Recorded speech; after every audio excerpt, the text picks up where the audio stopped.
En corto, dominando el pudding en 3 minutos. El tema de este video, los secretos del vertido holandés. Corre tiempo, ¡comenzamos! A la técnica con secador de pelo también se le llama técnica holandesa o dashboard. Primer paso, fondear el lienzo. Pero esta vez te voy a decir algo que nunca antes te lo había dicho. Pon atención, que el aceite de silicón solamente se usa en las pinturas que vas a poner sobre el fondo.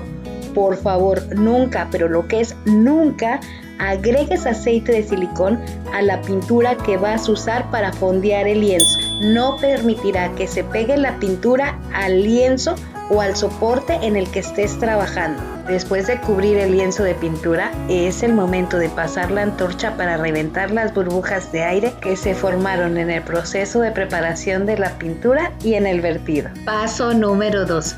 Vertido de pintura. Después de vertida la pintura, se cubre con pintura del color que utilizaste para fondear el lienzo. ¿Pero esto realmente es necesario?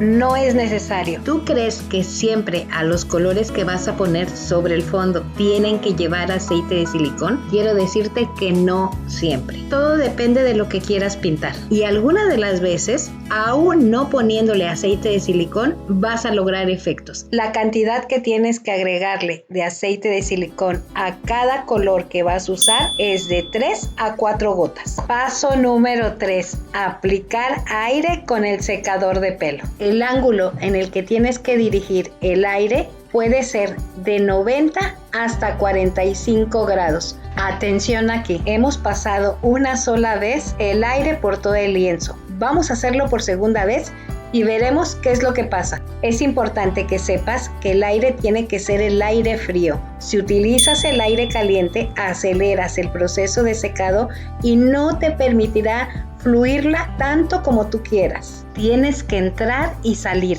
No puedes permanecer mucho tiempo en el mismo lugar. En conclusión, entre más veces pases el aire sobre el lienzo, más se mezclarán los colores e irán perdiendo intensidad. Este es el resultado de 1 y 2 pasadas con aire. ¿Cuál te gusta más? Paso número 4. Hacer cortes y formas en la pintura.